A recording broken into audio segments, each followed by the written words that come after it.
This is Defenders TV Podcast, episode 115, where we are talking about Season 1, Episode 3 of The Defenders. You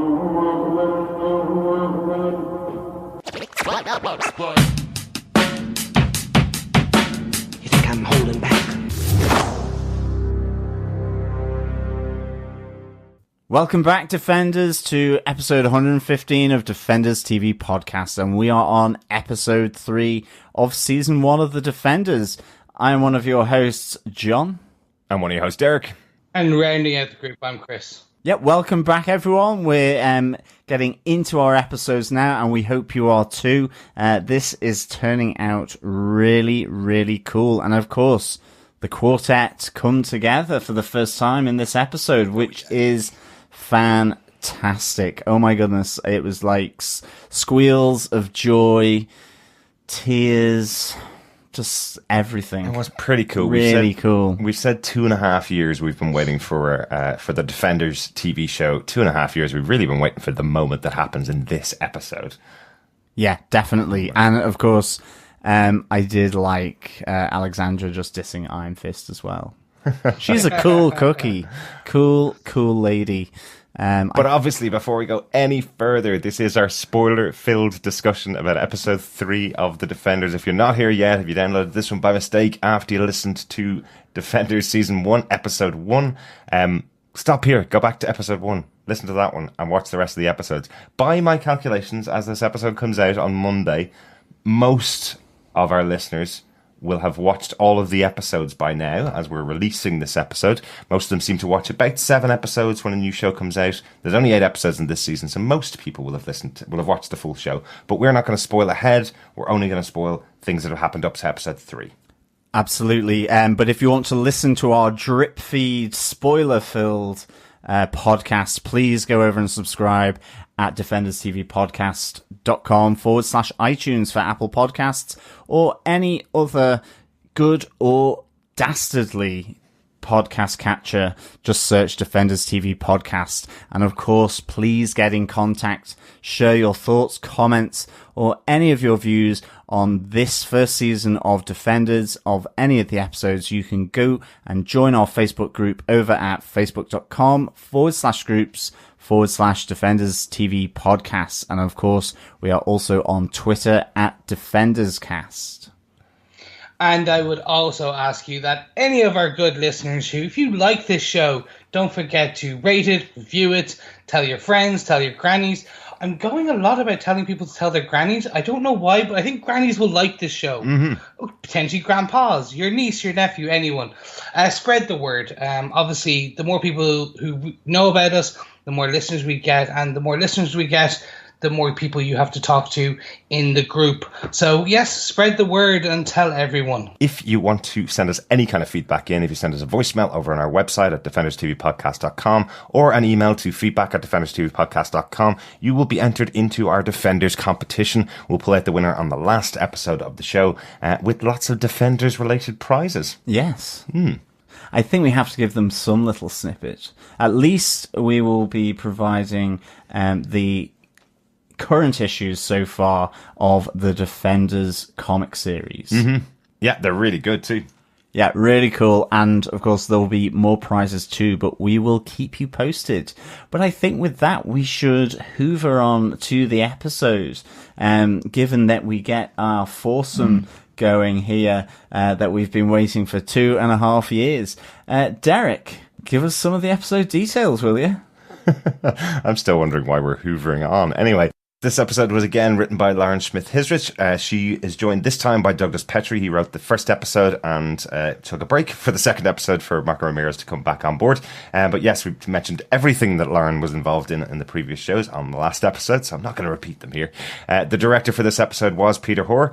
He did 3 episodes of Daredevil Season 2, did Cold Day in Hell's Kitchen, The Man in the Box, and Penny and Dime. Excellent episodes. And Chris, I think he directed one of your favourite episodes of Iron Fist, Black Tiger Steel's Heart, as well. Yes, it was a great episode, and I'm happy to see, and he did some amazing things in this episode, so I can't wait to talk more about that in a bit. Absolutely. John, do you want to tell us what they gave us with your synopsis for this episode? Sure. Alexandra recounts the resurrection and training of Elektra the Black Sky as she prepares her weapon for the coming conflict against the Iron Fist and the mystical power of Kunlun. Elsewhere, Luke Cage tends to his tender jaw after his run-in with the Iron Fist. But as Claire Temple discovers who threw the punch, she suggests that Luke meets with Danny Rand, pointing out that he could help him. At Colin Wing's dojo, the tentative meeting leads to stories of dragons, a mystical city, and the Hand. But things break down and the unbreakable skin from Harlem and the privileged chi-powered Hand go their separate ways to the frustration of Claire and Colleen. At the New York Police Department precinct, Jessica Jones is released from Misty Knight's custody and is determined to lose her new, weird, and slightly annoying attorney. But Matt Murdock is harder to shake as he follows her, knowing that she is a superpowered individual and trouble. However, the wily Jessica turns the tables to discover the special parkour abilities of her blind lawyer. As Jessica, Danny, Matt and Luke follow their own leads, one common denominator focuses them on the offices of Midland Circle Financial. Danny, using the clout of Rand Enterprises, gets to meet with the board and is confronted by Alexandra, who, unfazed by his threats, aims to take the Iron Fist alive. As he battles to save himself from capture, Jessica, Matt and Luke converge on the boardroom and join Danny to fight the Hand, just as Alexandra unleashes her ultimate weapon against the newly formed quartet. Defend. It's so nice hearing in your synopsis the four people mentioned together in one line. Jessica, Matt, Danny and Luke, as they join each other in this episode. This is the big one, really. This is the one that everybody's been waiting for, seeing these four characters side by side. And of course, it ends with that tantalizing moment as they all get in the lift together to go off and have a chat. And a Chinese. And a Chinese. Maybe, but let's not spoil any future episodes. Let's talk about episode 3, as we normally do, with our top 5 points about the episode. As the Defenders stories are starting to come together, we're kind of going to go back to our normal top 5 structure, where we're talking about the biggest 5 moments that stood out to us from the episode. Chris, do you want to take our first one? Alexandra welcoming Elektra the Black Sky to the world. Yeah, sure. Well, first of all, we get sometimes the overused trope of 3 months earlier. It's used in a good way here because this is the backstory of Elektra. This is the rebirth, if you will, of the Elektra as we know her. We now understand why, as we used to know her or now do not, because she is no longer the person or we were introduced to in Daredevil season 2, which I find really interesting now. So she's completely, she has no memory of her previous life, from what we can gather. Yeah. She is now a hell of a lot more deadly. Now they had to train her as a newborn almost, and I love the imagery. So when she falls out of the urn, she was completely bathed in blood and ichor, if you will. It was blood, but it was supposed to be like as almost a newborn would be. Yeah. And she couldn't walk, and Alexandra's kind of like, well, I don't know, line for line, I can't remember, but it was very much along the welcome child, I will look after you, etc. Things will get easier. Mm-hmm. We get that fantastic scene where you have Elektra looking at the sai, the 3-pronged weapon that she's most well known for in the comic books as well as in season 2 of Daredevil. Mm-hmm. But then she now, to kind of show that she is no longer the same person anymore, she takes on these wakizashi twin swords. That is one sword and then it's kind of sliced together, or slide and lock almost. Yeah, they're very cool. But we get that beautiful scene of her. The one I really liked was she was training with all the practice weapons, and then you have Alexandra, she's ready, and there's like basically, I think it was like 10 hand ninjas appear from pretty much nowhere. The lights go off, you hear noise, and you fully expect her to be beaten to a degree. Yeah. But then there she is, standing in with blood dripping down her, with all the members of these hand ninjas dead. Yeah. But I loved it. I loved this rebirth kind of situation. What do you guys think? I loved how those scenes escalated as well. It started out with one guy up against her, and then a couple, and then some more, and then as you say, the lights go out, and she kills the training ninjas. I'm wondering, are these the ninjas that we saw in Daredevil season 2? They looked much like them, definitely. Yeah, the ones that the hand can bring back to life. Effectively, are these the kind of people that are thrown into these types of situations, so they don't just kill the guys in training, which would be pretty bad. That would be a pretty bad day at the office if you kind of I wasn't expecting this. I'm up against this ultimate weapon. This was really cool, and I love the fact when she came out of the blood, it kind of reminded me of Watery Marmite or something like that. That she was screaming. It was kind of very primeval, and I loved how Alexandra kind of goes to her and she comforts her to an extent. And as you say, Chris, like, talks about things will get better. Another piece of confirmation in this episode as well about Alexandra. Really, it sounds like she is an ancient again. She does mention that she calls it Constantinople again instead of Istanbul. All that was in my head was the They Might Be Giants song. Yeah, that's all that was in my head. Istanbul, Constantinople, Istanbul, Constantinople. That's exactly what was going through my mind when I watched it. Now, I can't carry a tune for the life of me, but that was pretty much what was going through my head. I think you've just ruined that scene for me, because now that's all I've got going on in my head. But I actually really enjoyed the opening where she's sat there and the chef comes out with the dish from ancient Constantinople, not Istanbul. But I love the idea that it really confirms her sort of ancientness, really, because it just adds loads of power to me. It's kind of almost like Dracula to an extent, this ancient force that is kind of unleashed on the world, but at the same time sort of reserved as well. Like, I thought that was really cool. And we get to see the white hat as well being quite prominent next to her side, at least saying, this is going to use up all our resources. This opening I think was superb. It was about 15 minutes long as well. Yeah. A good proportion of the episode, definitely. It also confirmed something we were talking about in episode 1. We were talking about in our first episode podcast about why, I suppose we were wondering why she doesn't just go and resurrect herself. We find out here that Alexandra has resurrected herself on multiple occasions as well. So she says to Elektra that that darkness that enraptures you after you die, I've seen that many times. So she has confirmed that she has gone through this experience that Elektra has gone through. I didn't take it as that. I took it that she's experienced it, in that she's seen this black rapture that Elektra is experiencing. So she's ushered multiple people out from the urn. She's re-taught them everything. I took it as being so like Nobu. I took it as these other warriors who we know have died and come back.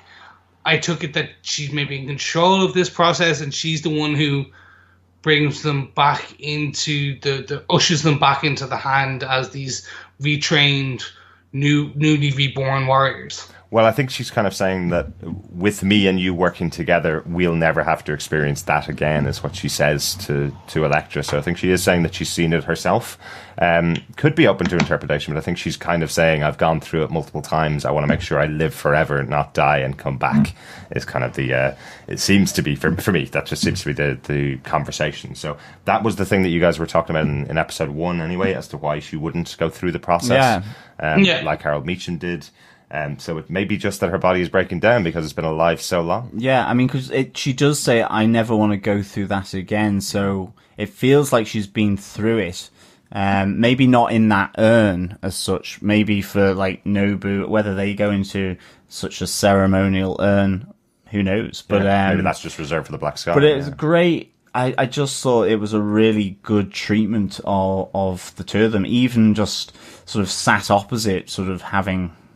Was she having breakfast or something like that? Gave us some food, and you could sense from Sigourney Weaver this anticipation that she has for Elektra as the Black Sky. So it was really cool. Yeah, we go on to point number 2. I think we shall. So point number 2, we have, I guess, our 5th defender, or almost the instructor for our defenders, is seen here. Stick is being held hostage by Alexandra. Interesting. After the battle at the end of Daredevil season 2, we actually haven't seen Stick in any of the other shows, so quite interesting to see him here under the capture of Alexandra. Yeah, but he does make quite a big sacrifice to get out from Alexandra's prison. Yeah, he leaves the hand a hand. Nice, nice. Yes. And I mean, he was there in episode 2, right at the end, where Alexandra calls him an old friend. So again, there's still a little bit of intrigue there as to whether Alexandra is someone who used to be with the cast or with Kunlun, and has kind of gone to the dark side of the Marvel force, I suppose. Yeah, I like this. I like how she treats him, and we also see Elektra being called in by the White Hat as well to give Stick his comeuppance in that sense. Well, yeah, after all the training that Elektra did with Stick, maybe somewhere in the back of her mind she's kind of going, it's time for payback. But no, it is confirmed by Alexandra that she's been twisted. One of his friends, one of his weapons has now been twisted to the hand. So going to be interesting to see how that plays out, but always cool to see Stick in there. Interesting that he knows all about Iron Fist. He didn't really mention him in anything on Daredevil, so interesting to hear that kind of backstory with him. And he's now gone to Colleen's dojo. Yeah, he turns up right at the end. Yeah. Whilst the others are at the skyscraper. Yeah, battling the boardroom. Yeah. The more I see the character Stick, the more I'm reminded of Splinter now from the Teenage Mutant Ninja Turtles. Absolutely. I know there probably was an element where that was supposed to be like him, or he was supposed to be. Yeah. That's who Splinter's based on. Yeah. He's this grizzled, foul-mouthed ancient Splinter or Master Splinter to me. In terms of what we saw here with Stick, and it brought up more questions for me now, kind of, and I know exactly this is what they're doing and why they're doing it, and I know most likely if trailers are kind of to be believed, we'll get some big exposition scene in the next episode now, once he kind of has now stumbled into Colleen's dojo. Absolutely. Yeah. And maybe even in the Chinese restaurant. I'm sure he's in the Chinese restaurant. Possibly. Anyway, let's talk about another great scene that's happened in the dojo. I can't be happier. We finally got our Heroes for Hire together in one scene, in one place, and boy, it was great, and I know so awkward. It was really, really good. I love this kind of setup with Luke, kind of his face ringing from that clashing blow that came from Iron Fist in episode 2, sitting at home rubbing his face. Something that Claire has never seen really is him actually hurt by especially something like a punch, you know. I love that moment when Claire realizes that he's talking about Danny, you know. Yeah. Maybe she should have forewarned him that there was a guy in the city that can crack a wall open. Just watch out if you see a light appearing on someone's fist. Don't allow him to hit you. But it's only when he talks about following that van. And does he mention the hand? I think he does. It's that, and then with the obviously the glowing fist. Yeah. That she clocks it. But I would say even if he had just mentioned the hand and hadn't had that meeting in episode 2 with Danny, that she would go, "Oh, I know 2 people. They've been hunting them down and killing them. Yeah. Where possible."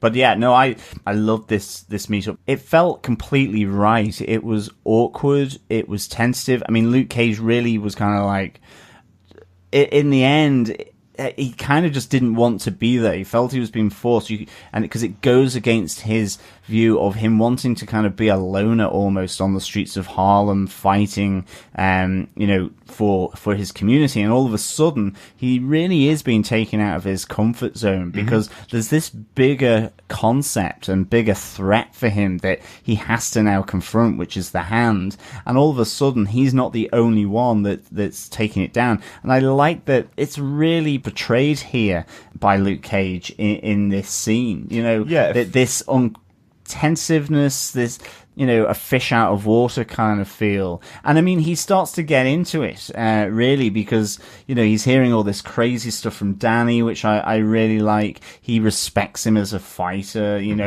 after meeting up and dueling with him, essentially. But I think what is really good is, to an extent, he addresses the elephant in the room that people have said about this defender, in terms of Danny, that he comes from a privileged background compared to the others. Yeah. But that doesn't mean you don't necessarily hook up with him. But in this case, that's still something that Luke has to get to grips with, come to terms with, whatever you want, and feel comfortable with Danny Rand and accept him for the person that he is, and see beyond his background in that sense. Yeah, I do like the fact that he didn't come in with an attitude towards Danny. We hear that Claire told him all about him being a billionaire on the way over and told him his story, the basics of it without the dragon, on the way over to the meetup.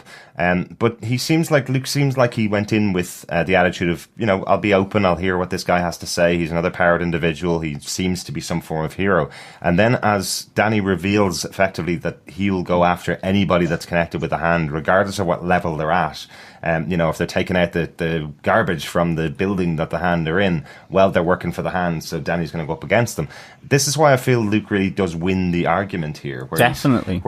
He doesn't seem to be pretty blind to the fact that there are people who will do things that are a little bit shady, but they're not bad people. It seems like Luke kind of gets this from Danny. Yeah, and he hammers that home to the point where Danny does start to think about how he can confront the Hand in a way where he isn't just swatting flies, that actually the hierarchy of the Hand really don't care too much for. I mean, it's why they're using the street kids for various sort of activities to hide what they're doing. So, and maybe that also explains why we've not seen these more kind of elaborate hand ninjas like we saw at the end of season 2 of Daredevil. Yeah. And we've only seeing them now is that, these are their sort of absolutely top-notch fighters, and otherwise they will use other people to hide their true goals. I like the way that as well Danny goes back and thinks on Luke's sort of critique of him, really, and his argument that he puts there. But I think that whole thing is really cool, just that interaction in the dojo, definitely. Yeah, I like that it starts out funny and kind of escalates into a very serious conversation. There's obviously big parallels here with the war on drugs in the US, particularly, and around the world, where, people are always taking out the local drug dealer, the people on the side of the street who are selling drugs to the local people in the area. And really, it's the people that are owning and making all the money off the drug trade that should be taken down. They're the people that are most responsible for it. If they were gone, well, you can't get drugs from anywhere, obviously, you don't arrest the user, you arrest the people that are breaking the law to the biggest extent. So it's a really good conversation and cool to have it in here between these two characters. Great that we got a bit of funny moments with them as well, but cool that we had that bigger scene in there as well. This scene made me uncomfortable at the end. And I wasn't expecting it from the showrunner, from the writers and the director. The humor we got was fantastic, and then the slow change of Luke's demeanor and the topic of being white privilege and stuff like that, it made me uncomfortable for the character that is Danny Rand. So Luke Cage was a critique, a commentary on racism in the US as of right now. People don't initially think, when they think the Defenders, they do not think that there will be this topic underlying in there, this storyline about a white privileged, or I should say a privileged white man having to reassess his strengths and his action plan and his thoughts on society, etc. Like, such as like the kind of you can't going around slamming black kids against walls, etc. That made me uncomfortable. I'm not saying it's a bad thing. Oh, it's a good thing. Yeah. It was just, it brought out something that, like, okay, well, this is, like, that's what good TV, that's what good stories should do to you. Yeah. It should make you think. It should make you uncomfortable. Hey, look, did I want 8 episodes of just the last 5 minutes? That would have been great, but it wouldn't have been amazing. What this storyline here, where we have the heroes for hire, 2 men of completely different backgrounds, Absolutely. 2 men of completely different ethnicities, but like it's two men of different worlds completely, on every sense of the word, coming together, becoming heroes for hire. No, absolutely. I completely agree. I think for them to have just sort of hit it off straight off the bat would have been strange, because they are from completely different walks of life. Mm-hmm. That's not to say that they don't ultimately, once they kind of overcome their own prejudices as to how they may view the other in terms of the story, or just sort of getting used to someone and becoming their friend. I mean, like, I think this is really good, because it fits with, ultimately, with a lot of the other aspects of this show, which shows that actually life is difficult, even if you're a superpowered hero, and things have a normalcy to them as well when you're a superhero, or superpowered, or have gone through experiments. So that could pretty much be the tagline for the Defenders series on Netflix. So, like, this makes sense to me that Luke and Danny would be checking one another out, scoping one another out, and then ultimately Luke just thinks that Danny's view is actually possibly quite a narrow view of what he should be doing. Yeah. And he puts that across to Danny, and Danny, in fairness, then thinks about it later on. I think that makes it really feel kind of natural, and it's not that they're just suddenly the Defenders. A bromance.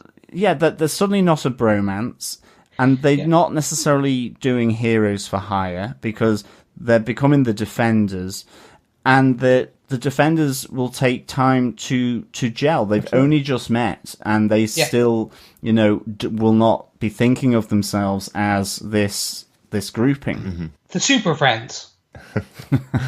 And more importantly for me, this makes it feel like a Luke Cage show as well. It doesn't make it feel like Luke Cage has walked into the Defenders show written by somebody else who didn't pay attention to the Luke Cage show.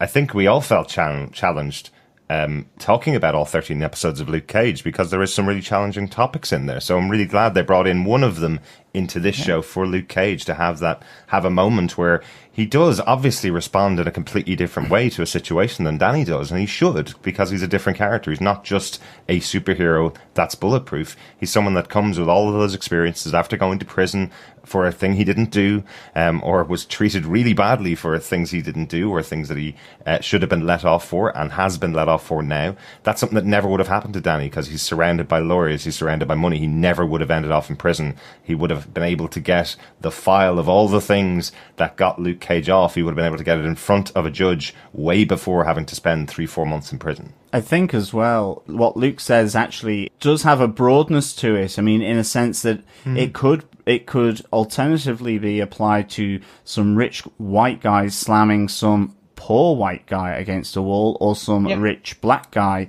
slamming some poor black kid against the wall. Like, I mean, what I mean is it could apply to race, like he's saying here, but also to privilege, class and privilege, or to male or female or whatever.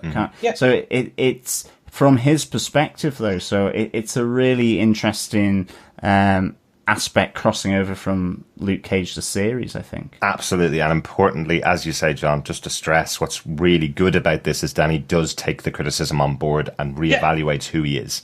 That's probably the biggest thing. So they will become stronger friends. They will get into hopefully closer situations as the season goes on, as they become the Defenders, and hopefully into Heroes for Hire. But if Danny hadn't taken it on and had fought back against Luke for this, it would have made him a much worse character. The fact that he takes it on board and knows that he is, someone's pointed out something that I am doing wrong. Maybe I need to think better about myself and work harder. It shows the youth of the character and how much development he does need.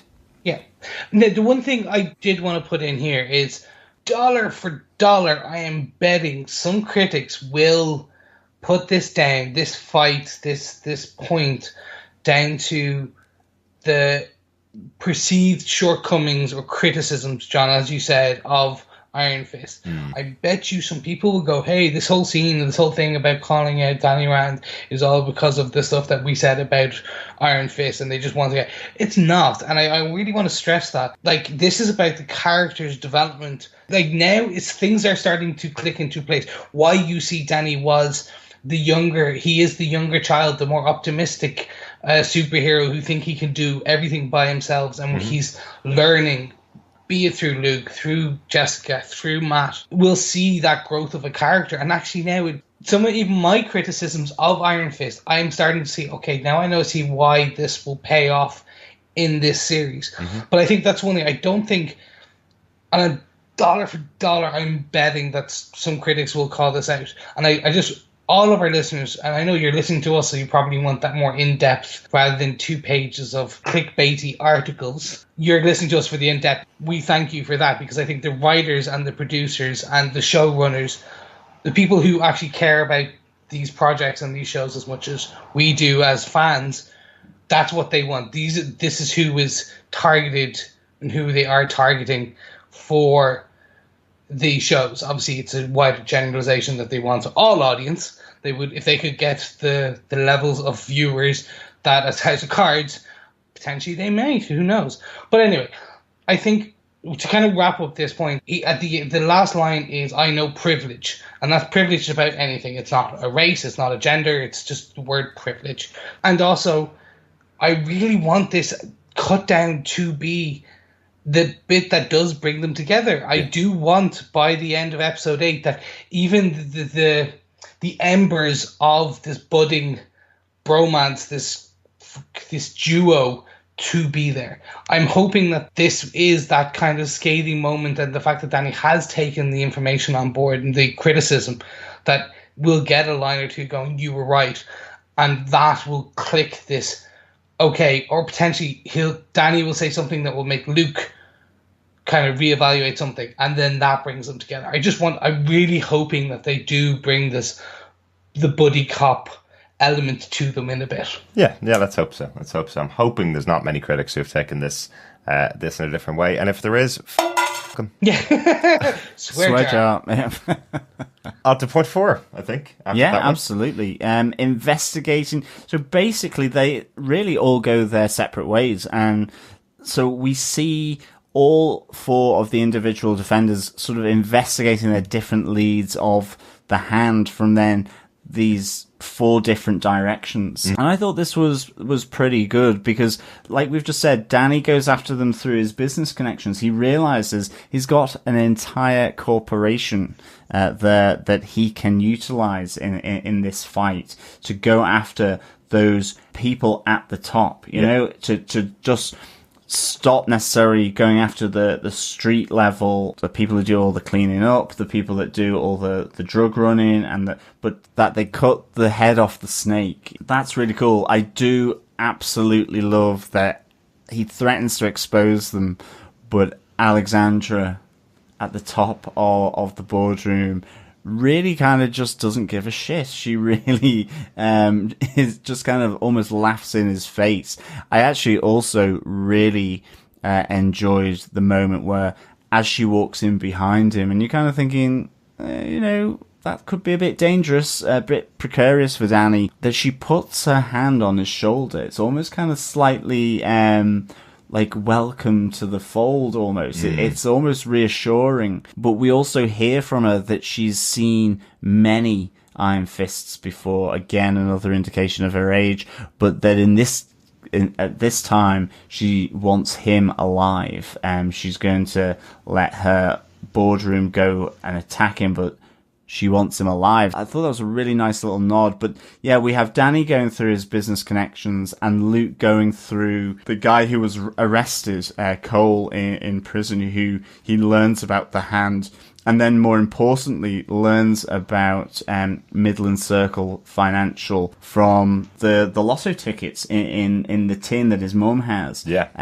Where he sees a roll of bills with the Midland Circle sort of logo on it. And of course you get that really intense scene with Cole's mother after she finds out that he has been killed in prison, because Luke has gone to speak to him. And I mean, that was just a really great scene in prison. And then the follow up with Cole's mum, because like you can see Cole saying, I just can't tell you, like they're watching me, they will know I'm in peril here. But he just gives that real little bit of info about getting his mum a lotto ticket. Yeah, absolutely. And yeah, that is a harrowing scene as the realization comes that she's now lost all of her children, and Luke is there to hold her and keep her safe if he can, and at least follow up on Cole. So nice little moment there for Luke, and why he's now involved in this investigation, I suppose. Jessica coming through the architect was another great, wonderful Jessica moment where she's playing the airhead. You want a juice bar? Exactly. The airhead marketing company executive, probably, where she's talking about, and you know those ball chairs, you know, the inflatable ball chairs that most people think are horrible, but I don't. She's just on the edge of all of the things she absolutely hates. I think if she walked into any marketing company, she would probably go in and burst a lot of those inflatable chairs. That's what gets her to Midland Circle Financial, going investigating through the architect who killed himself in her office. And then Matt's obviously following her because he knows she's trouble, and is another super-powered individual. He hasn't seen very many of those. So being put onto her by Foggy obviously has him following her. The fact that she escapes from him obviously probably drove him insane, because that doesn't happen very often from Matt as well. But not only did she escape him, she turned the tables on him and follows, and he suddenly gets that disconcerting kind of feeling that he is being followed himself, and parkours it up the side of the building. I love the fact that she just sees him and like outside of the Midland Circle building, she's like going, what blind lawyer has moves like that kind of thing, you know? Yeah. And I have photos. Yeah. And he smashes her camera. He didn't even see it. He just suddenly twisted it like out of her bag and smashes it. I was like, my favorite part was Matt parkouring, because of that little kind. You had that old style. Like, I didn't know what was happening when Jessica was kind of looking, and then you see Matt, and then Matt's being trailed, and then you see Jessica kind of walk around the corner. I was like, because I was expecting someone to be trailing Matt, like we were going to get an Electra or a member of the Hand. Right. I was like, I was expecting Nobu or something to be trailing Matt, who was trailing Jessica. Nobu ain't coming back, man. But do you think she flew? No. She kind of ducked around the corner, flew over the building, landed behind, walked out the other eye. I thought that was maybe, or what you're going to say? She jumped for her to get behind him. No. I'd say she just moved out of the way. I think she flew, Chris. Thank you. She's never flown in her life. It would be a real surprise if they did it in this. And can I say, show. I knew the parkour. You would love that. That's why it's in the synopsis. Absolutely. I think it's time to get on to the fight, really, isn't it? We've built everybody. We've got all of the defenders at the front door. We've got Danny in the boardroom. Absolutely. But can I just say one little thing before the fight, which I thought was hilarious, was that as Matt steals Jessica's scarf and goes running up the stairs and over however many trolleys to get to the top of the building, and just as he gets to the corridor, the lift opens and there's Jessica walking out of the lift. I was like, you're a fine woman. Absolutely. An absolute fine woman. And just her little like put down. Did she say? I think it was like nice scarf, and she goes, "It's yours." I was like, yes. Actually, now I'm saying that, we'll need to double check, but I'm not sure if that was the actual bit from what she says in the episode.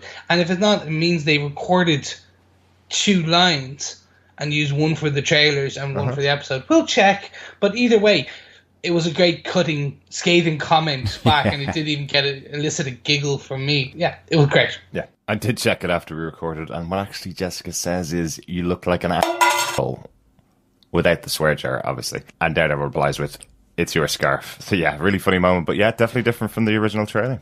So we have Danny in the boardroom, as you've been talking about earlier on, John.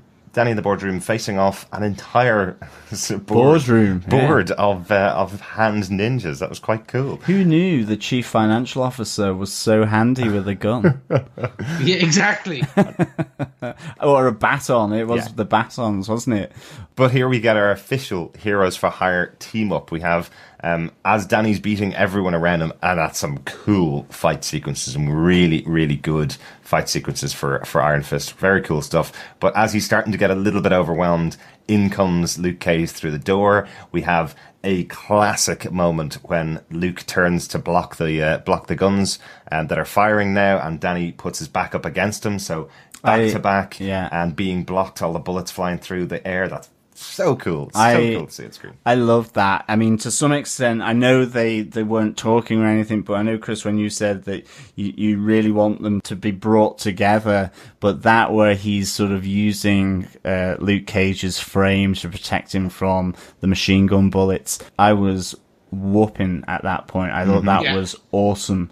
It's such a great scene. Yeah, really cool. Just that part, I had the Avengers music in my head because the camera did it almost like 360, and it was just like, where's Jess? I wanted Jessica and Luke just to take either other side, and it would be just the four of them. They have to do that. It's an iconic shot from the Avengers with that music, and it's just camera panning them around them. Oh, please let them do some take on that later, because we got two of them, and you just add the other two, and then I will be happy. My life is complete with that one shot. Absolutely, yeah. But speaking of the other two, as Danny and Luke break through the side wall of the boardroom, we have Matt and Jessica joining them from their various ways up the stairs and up the lift. So cool to have these moments. Like that, obviously Luke knows exactly who Jessica is, and they just kind of say hi to each other. Matt asks about Luke because obviously he doesn't know who he is, and then Jessica in return responds, "Who's Danny?" None of them know each other. They kind of go through the hallway, have that awesome fight moment where everybody's fighting hand guys left, right, and center. Very, very cool. Yeah, it was short and sweet, but it was really cool. It was kind of just like really dynamic, that with the most defenders in one hallway so far of any of the shows, it took the shortest amount of time to get through all the swarming hand operatives. But it was cool. It was really fast, furious, and like quick. That was so cool. It really was. Absolutely. Yeah. And more importantly, after you get through the hand ninjas, you obviously have the black sky arriving. You have Elektra arriving at the other end of the corridor, ready to face off against Matt. Not exactly the kind of moment. I don't think that would be the kind of way that Matt wanted to reignite his friendship or his relationship with Elektra, as she comes to attack him with her new awesome swords. Just on the overall scene, it took me a second actually. So the first like say 45 seconds, it looked like they were trying to do a single cut. They were going, and well, let's say 30 seconds, and then I started noticing they were cutting in a very smart edit that made it like the person who's not studying the cuts and the way they edit fights. It does look like an almost singular up until where it actually comes in. It looks almost like a singular kind of take, but then it breaks it really badly where it just flips turns a corner, and it's such a hard edit. It just took me out of it to a degree. It was just literally, I can't remember someone was fighting at the corner, like straight ahead, and then at my like 9 o'clock, the camera edits, and it's supposed to look like it's just panning the corner so they can see what's going on the other side of the hallway beside the lift. But it's just such a hard cut. I know what you're trying to do, and it would have looked amazing because it did feel like one large fight, dynamic kind of edits, that it kind of felt like, oh, you're spinning around everyone who was happening and all the different elements of the fight. Then the bit I loved was Matt, as you said, when Black Sky comes and you see Matt going, someone's coming. Or should I think it was something, someone's coming, or should I say something? Yeah, something. Yeah, definitely. Yeah. It was just brilliant line. Yeah. Like Matt has got his work cut out really, dealing with with Elektra there. Like she is like maxed out on the power bar at this stage, really. I thought that was really cool. You got the sense that Matt was struggling against this opponent, even though he was dodging as much as he can, but he got chucked through the door, he got chucked against the wall, it felt like he was really struggling, and I think that's really good because, you know, he has put the mask into the chest for a while, so it's, you know, to an extent maybe he's a bit rusty as well, but like I really like the fact that there was a sense he was really having to like up his game and work 100% more just to really deal with Elektra. I thought it was really cool after Danny basically comes in to save him, really, and uses the Iron Fist. What I really liked about this scene was not just the fact that Danny destroys her sword. I loved how he pulls up Matt at the end, you know, gives him the hand to pull him up, you know, that kind of teamwork there already. I thought that was a nice little moment just after that fight with Elektra. Yeah, absolutely. And I love that these characters haven't met each other before. There's no previous relationship between Matt and Danny here, and Danny instantly comes in and saves Matt when he's under attack. That's very cool. And yes, seeing the Iron Fist used to destroy an iron sword is very cool. I really enjoyed that. Little bit of a weird moment with how far Elektra flies backwards through a wall. I don't know. It seems like a very swift exit for her on a wire. Yes. It was almost like, I understand they were trying to show that the power of the chi smashed and obliterated the sword, and then the force kind of threw her backwards. But you're right, it was a bit of a, like, I think, what do they call them? Tug lines or something like that? Or the one thing, just actually with this fight, I noticed, and especially with the part with the one-on-one on Elektra, the comment I made on a previous podcast about how Daredevil now feels a lot more acrobatic in the style of fighting, with the twisting and the flipping, and he did a lot more in this fight with Elektra.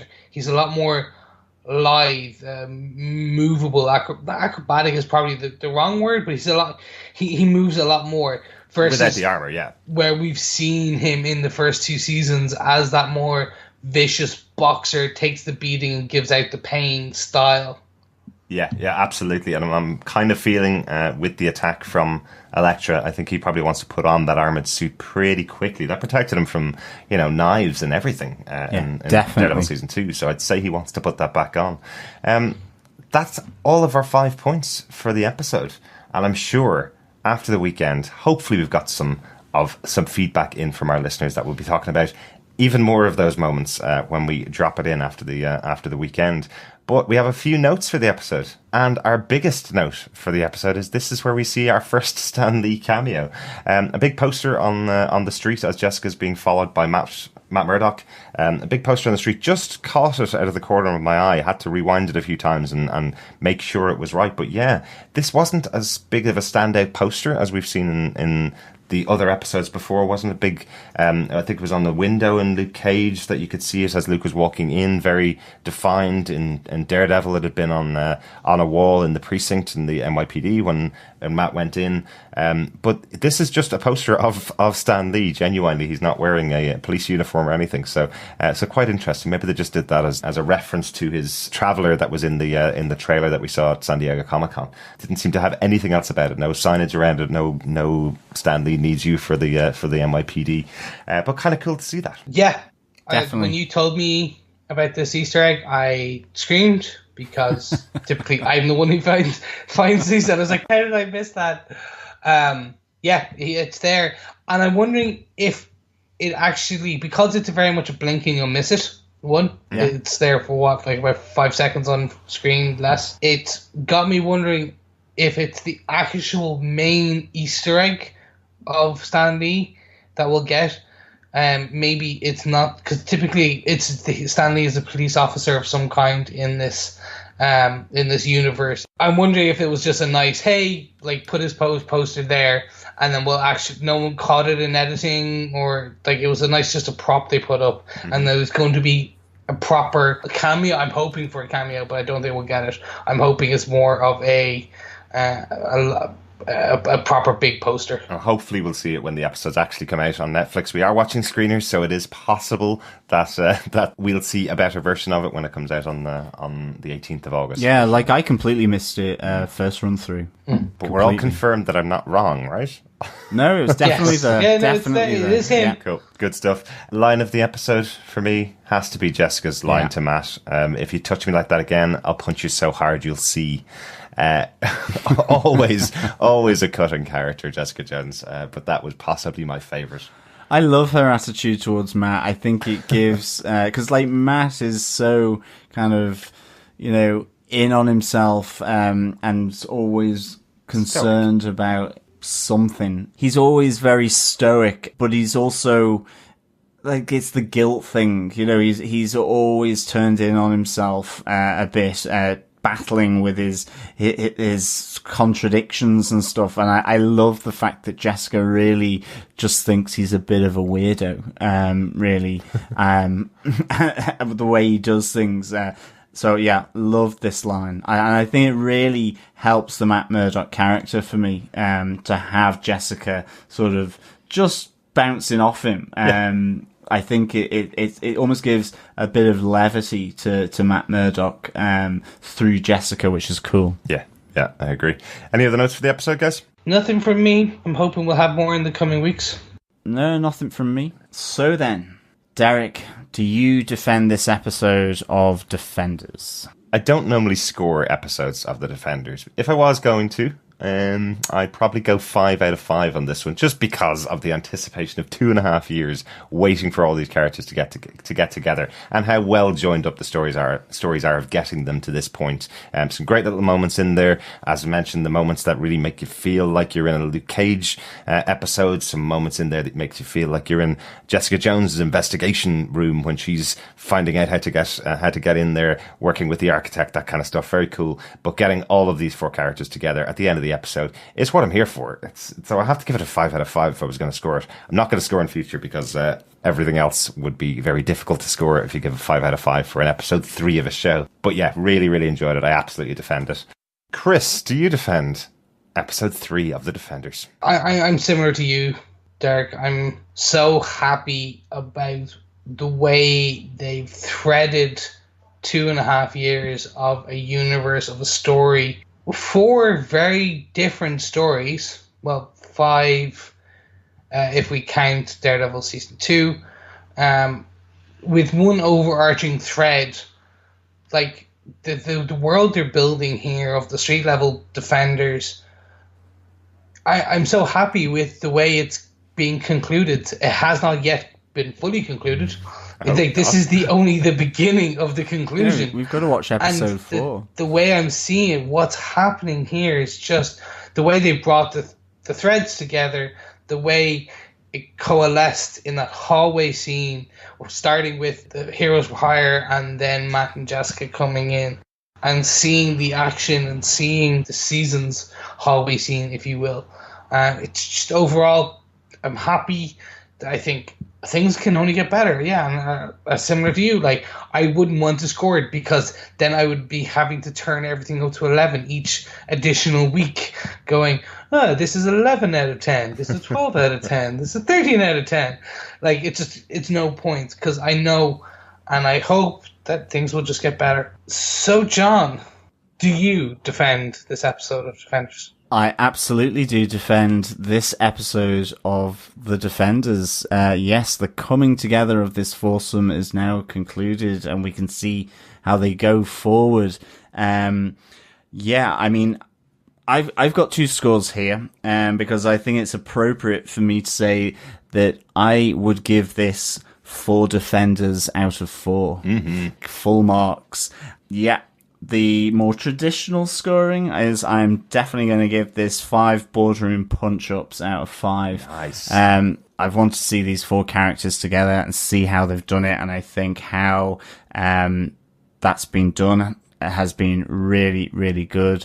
And I really think that Alexandra is a worthy adversary to these 4. As I say, that little touch of the hand on Danny Rand's shoulder, to me, along with her talk of Byzantine delicacies past and her training of the Black Sky, I think was really cool, and it set it really neatly against the 4 defenders. Still slightly loose, disparate, having their challenges working in pairs up until the last moment. I thought it was really, really cool. And yeah, I mean, that fight scene at the end just had so much in it for me to just like absolutely feel like, hooray, you know, they're together and just so happy. And in addition, yeah, I love the dojo scene with Iron Fist and Luke Cage. I just thought it was a real nice scene, and how it kind of didn't pan out as you would expect it in that sense. And yeah, the wit of Jessica always just, you know, in Matt's face all the time, despite him just getting it off, probably being arrested and so on. Yeah, it's really, really cool to see. So yeah, definitely I defend this episode. So hopefully it is onto some feedback. We will be putting in feedback here for episodes 1 to 3. And of course, as we move forward through the remaining 5 episodes, please send through your feedback and thoughts on the Defenders to feedback@defenderstvpodcast.com, or by leaving a voicemail over on our website at defenderstvpodcast.com and clicking on the send voicemail button on the right-hand tab of the screen. And as we mentioned earlier on, if you send in any voicemail or feedback for this series of The Defenders, you'll be going into our prize draw for some Defenders-related prizes. If you don't want to leave feedback through the voicemail, you can, of course, come over to us on Facebook and join our group where we talk all the nerdy things about the Marvel Netflix universe. So that's facebook.com/groups/Defenders TV podcast. And yeah, it's time for Trish Talk. Let's keep the conversation going. I've got your thoughts next. So the first weekend of release of The Defenders is over, and our first 2 episodes of the podcast are out there, so that means we've got some feedback on the first couple of episodes of The Defenders. First up, Michael Booth says, half an hour in, pretty good so far. Biggest thing I've noticed is the colour shift between characters. It's cool stylistically, especially with Sigourney Weaver black and white, but a little bit overbearing. Although the merging of the colours with the sirens and lights at the end was cool.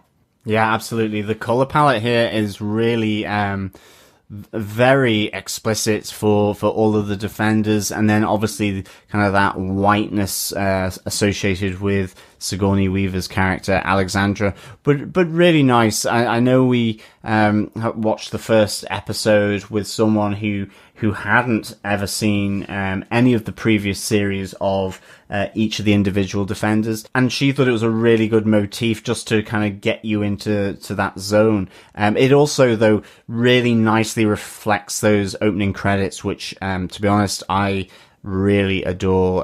That coupled to the music, I think, is really, really awesome. Absolutely. Cale Hensley says someone really needs to do something about the lighting in New York City. Yeah, this was the scene where Jessica Jones is outside one door as the lights are flashing in one place, and Luke Cage is in another building completely in Harlem, and the lights are flashing there as well. Yeah, definitely. Yeah. Lighting problems in New York. Yeah, there is some really dodgy electrics here in New York, and I think in future episodes there's some even dodgier sort of masonry work as well. So yeah, it'll be interesting to see whether the hand really needs to do anything to make New York crumble, or whether it will turn to dust by itself. To be fair, though, they just did suffer an earthquake. Come on. Absolutely, that is true. No, I'm not going to give them that. Debbie Fisher says, well, I guess Matt would show up first, and I was wrong. Danny showed up first. Loved Foggy's new haircut. Didn't mind seeing Danny and Luke shirtless. Loved seeing all the characters. Trish, Claire, Karen, Colleen, Malcolm, and Misty in the first episode. Misty walking with Luke and saying, nights with the nurse. Hilarious. And yes, I noticed the colour differences too, and the merging of colours was really cool. And at the end, Elektra. Yeah, so much going on in the first episode. You kind of forget that they had so much to cover within that episode. But yeah, I think they did a great job. Yeah, although Michael Booth did say, I didn't like Corporate Foggy at all. He seemed to have lost his personality and was more business minion. Yes, I suppose corporate work will do that to you. And then Robert Phillips says, I'm impressed with the back and forth again, you trio of heroes. One thing I'm more with Chris on was the disability narrative. Didi talking of the need to get back a life for the lad in the chair. Getting life back implies living with a mobility aid like a wheelchair is not a life. It most certainly is a life. It may be difficult and different, but it's a life, and it can be hugely fulfilling one.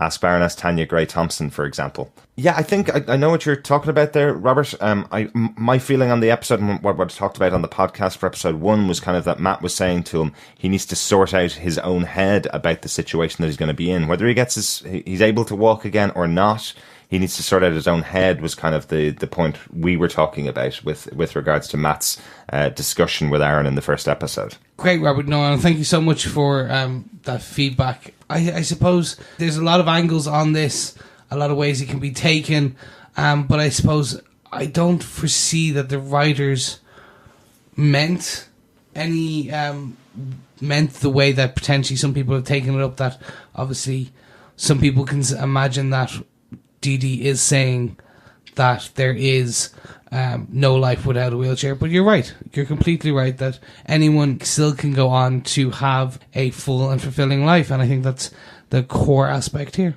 Yeah, absolutely. I mean, I think it's more that Daredevil is doing a prep talk because the kid is only just in the wheelchair. And for him at that moment in time, he's got to sort his way of making and building and fulfilling his life, as you say, Robert, over again. It's been a step change in his life, and he's now got to readjust and move forward with that. And I think that's where Daredevil is saying, get your head in that space to an extent.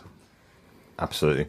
Claire Payne says, a really good first episode. Like the individual character stories. Great opening with Danny and Colleen, and great to see Iron Fist being used so quickly. Very cool opening titles. It had a nice familiarity to it, but with an exciting newness. Great to see Trish, Foggy, Karen, and Misty within the episode as well. Thanks for that, Claire. Yeah. Ronaldo goes on and says, good intro with the first episode. I liked how everyone was well balanced in the show, and the colours for each character is certainly obvious. Maybe a little too much. What a way to open the series too. Jam-packed with action. Can't wait for the Defenders to finally meet up. Impressed with how Jessica Jones' tone from her show is maintained for her arc here.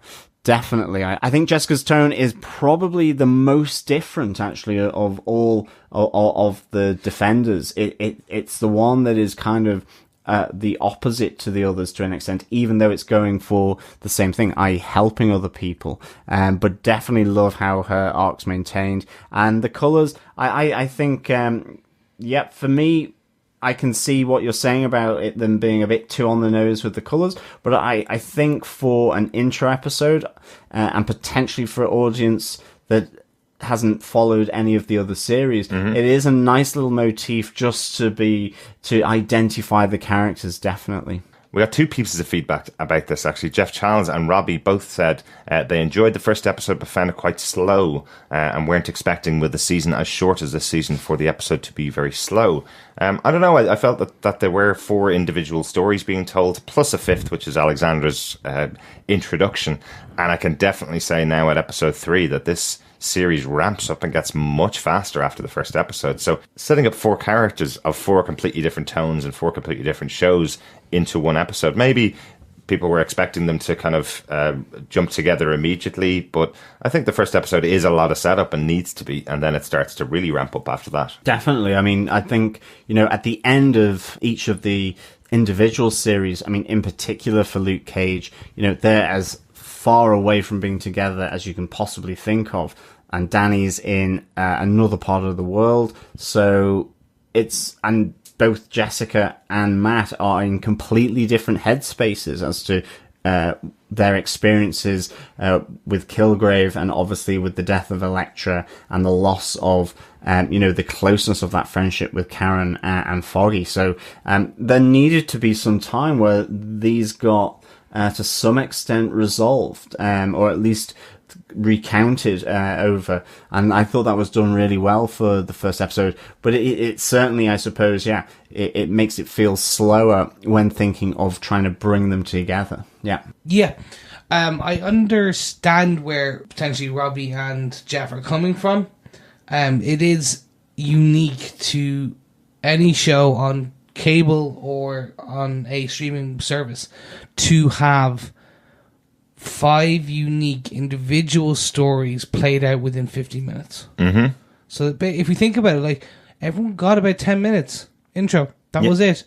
And that's a hard intro for producers and writers to introduce potentially someone who has not seen any of these episodes before. Absolutely. It's like these characters, they're coming in fresh. Maybe they've heard of Daredevil. Maybe they only watched season 1. Maybe they've never watched that. Maybe they came in at Luke Cage because that brought them in. It's like, you still need to introduce these people. But more importantly, which is the hard part about this, is this storyline so far is tied intently to Iron Fist and the previous season. So you have to also spend a bit more time on him and the characters and the storyline that has been introduced there. The thread through line, if you will. Absolutely, yeah. It has to set everybody up and make sure that everybody knows where they are. I definitely had a discussion with someone in work about this, where she was saying that she gave up midway through Jessica Jones because she couldn't imagine Luke and Jessica not together, because she knows the comic books and she just wants the two of them together. So she hasn't seen the rest of Jessica Jones, all of Luke Cage, or Iron Fist for that reason, and is now coming back to Defenders because Luke and Jessica are going to be on screen together. So it's quite interesting. There's also those people that need to be served who didn't go through Daredevil season 2, don't know the whole story of the Hand, don't know anything about Iron Fist. So you do need to serve that up. So you have the opportunity when you have an 8-episode series to serve up an episode which does tell those stories and then move on. So we're definitely at a much faster pace now. Last piece of feedback on episode 1 comes from Connorman Stevens. He says, it's hype time with me. Slow, but an incredibly done slow episode. Every character had so much behind their arc here, and it was built well from the previous seasons. Jessica is back in action, finding her feet again. Luke has returned to become Harlem's protector without doubt. RIP table. Danny has become the Iron Fist, but with guilt and everything he suffered from the first season on top of him there. Love Colleen being such a big part of here too. And it was really nice seeing a more successful, lighter Matt. He won a case and helped people, and Karen talked to him. Very nice confessional scene to set him up, and his return to suiting up as well.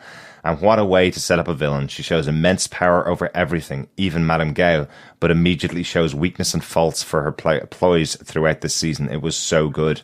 The director was well suited for this character-driven episode as well, working so well with every character, their distinct traits and constant cutting between. It wasn't amazing fight scenes, but the former point is far more important to this episode. Director was especially amazing with Matt, though, at his world via hearing. Really well done. Hope she's on Daredevil season 3. A lot of praise there for the director of episode 1, S.J. Clarkson, who's worked on Jessica Jones, did 2 episodes of that show, and obviously did the first 2 episodes of this season of Defenders. I totally agree with that, Conor. Yeah, I'm in the same boat.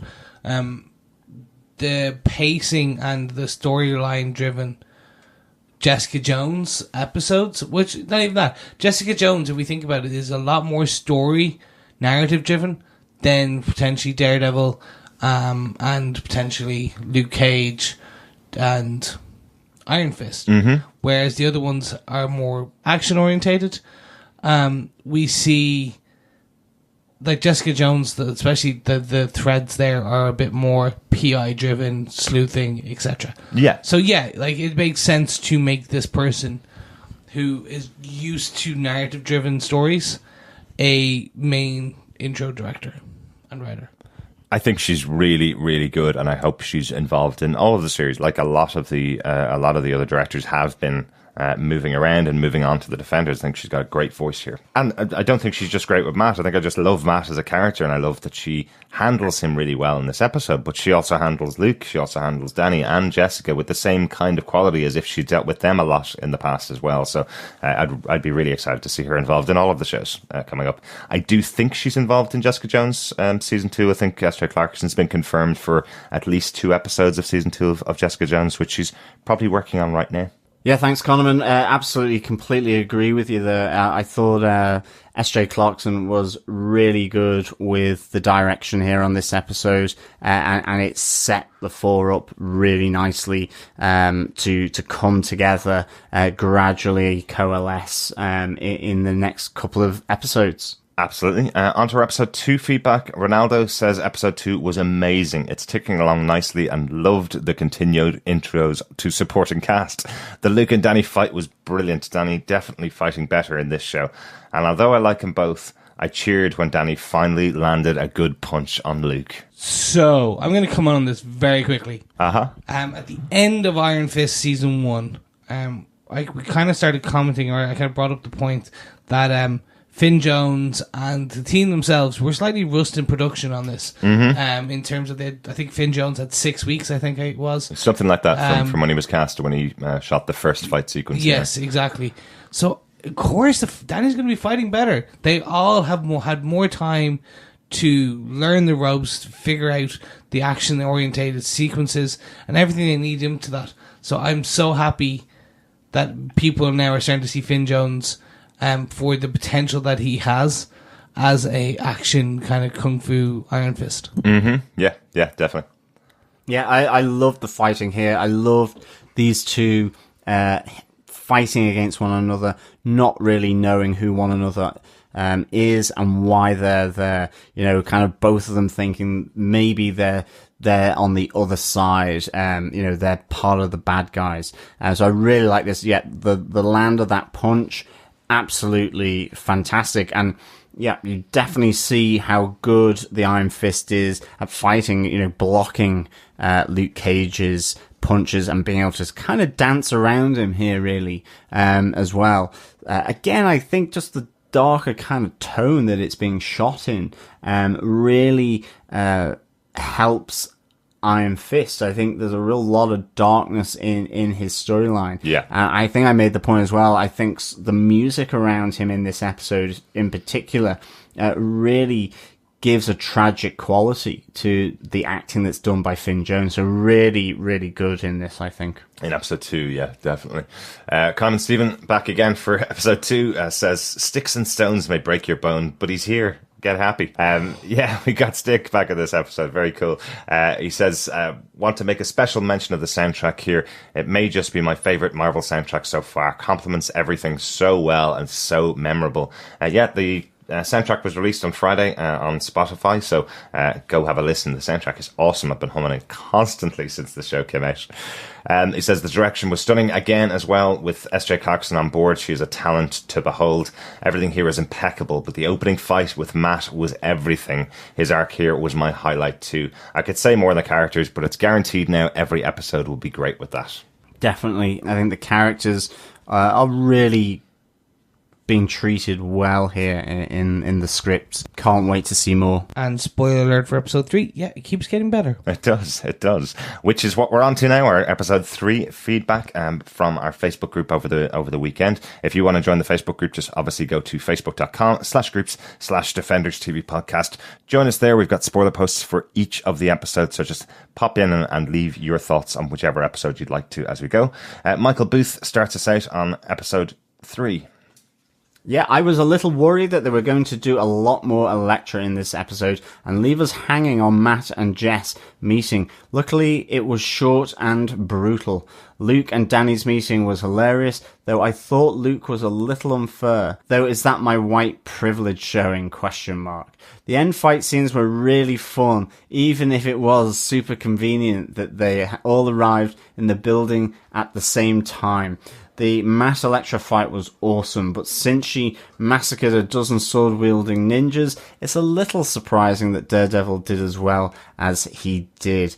Yes, thank you for that, Michael. Yeah, certainly Daredevil seems to be one up from the ninja minions that the Hand brought out for Elektra, but I wonder if Elektra was sensing in the same way that Matt was sensing that there was something there that was different, or that there was some connection between her opponent, and that maybe just put her off a bit.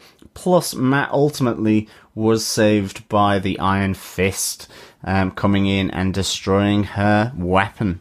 I thought the discussion that Luke and Danny had in the dojo in relation to white privilege, I suppose, in that sense, was really good. Yeah, I thought that there definitely needed to be some discussion about the privileged money and status of Danny Rand, and I thought that was done really, really well. It had to be Luke that had that conversation as well. Yeah, it played on so many levels as well, and I thought it was really, really needed.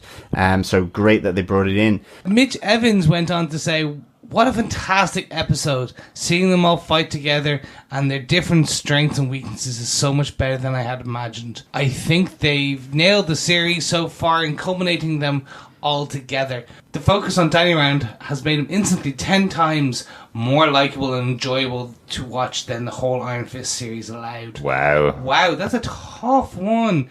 But anyway, let's move on. Tough one, but I do agree with him. I said that in the first episode of the podcast. I thought his treatment in that first episode, it was darker, it was more shadowy, things fitted with his screen time with regards to the music really well, even with the PTSD aspects. I think it kind of chimes more with kind of the latter half of the Iron Fist season, where I think, they really started to kind of get their groove on with the Iron Fist. Yeah. Definitely. Absolutely. Thank you, Mitch. Thanks, Mitch. Lewis Jesus says, I love Luke Cage and Iron Fist together. I know that it's probably not a big of a deal when during the last fight, but when Luke and Danny fight the hand at the end, the scene when Luke and Danny turn around ready to fight and Danny puts up his Iron Fist and Luke just looks ready for battle, have me cheering for them. So far, I really hope that maybe these two will cross paths in their seasons as heroes for hire. I think we're all hoping for that, Lewis. Thank you for that, Lewis. Yeah, I cannot agree with you more. I think seeing Luke and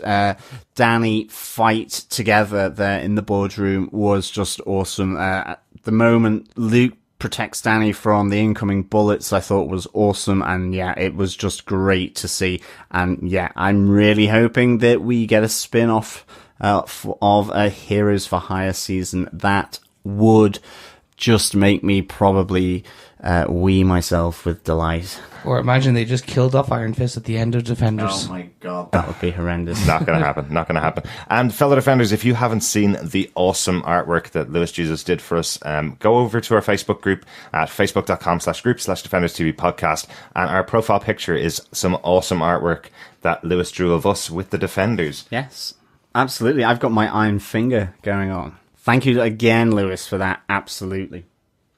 Thank you, Lewis. And let's move on. Connorman Stevens came back saying, worst behaviour, or did you think starting a bromance was easy? And that's a good title. I have to give him that. He goes on to say, it was great. Lewis covered everything so great about the bromance this episode above. Lead up to the fight scene was incredible. Everything about these first 3 episodes has been my everything.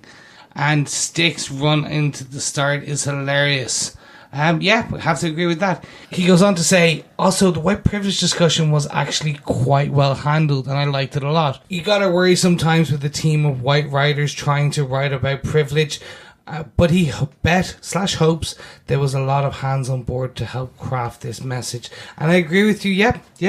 It was a good and well-handled piece. Yeah, I think John mentioned it earlier on as well, and obviously we mentioned it in feedback and in the episode as well. So I just think it was really important for them to bring that in with Luke Cage, because as a character, it's exactly the kind of thing the character would say. So I'm really glad they brought it in, as well as they did.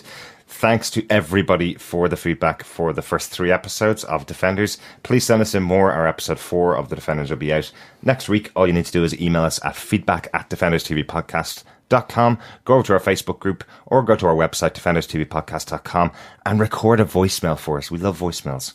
Yes, you can join our dulcet tones for the Defenders. And you won't have to listen to us read and bastardize your message. You can say it yourself. Always a good thing.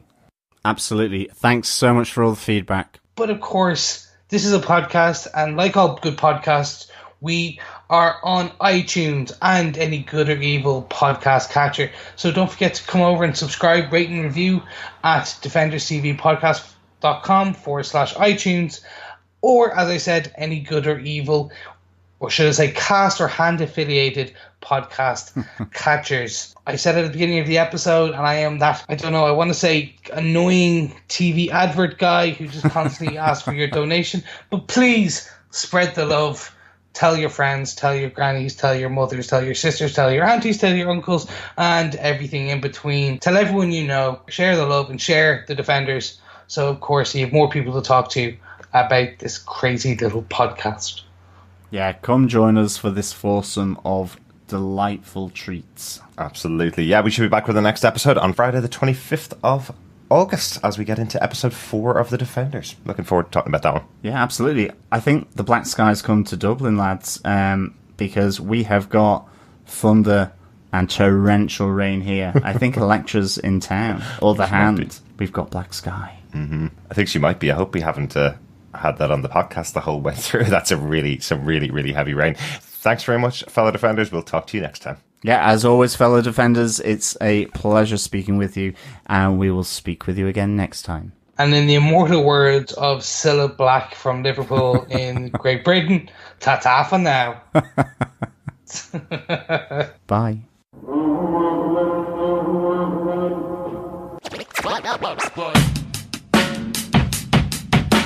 You think I'm holding back?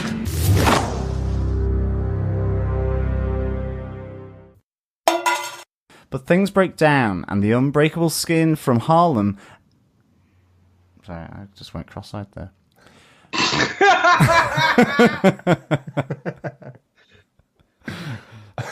Sorry, I did, and I suddenly lost the line. Oh, dear me.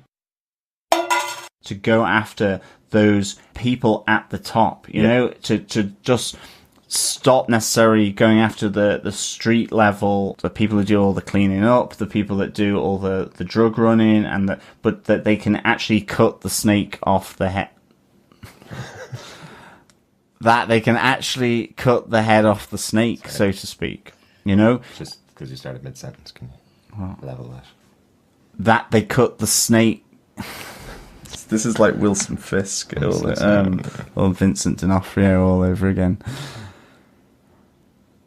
That they cut the snake... This is our outtake. At least I can say Vincent D'Onofrio now. It's very impressive. Yeah. It only took you, 2.5 years? Yeah, and Constantinople.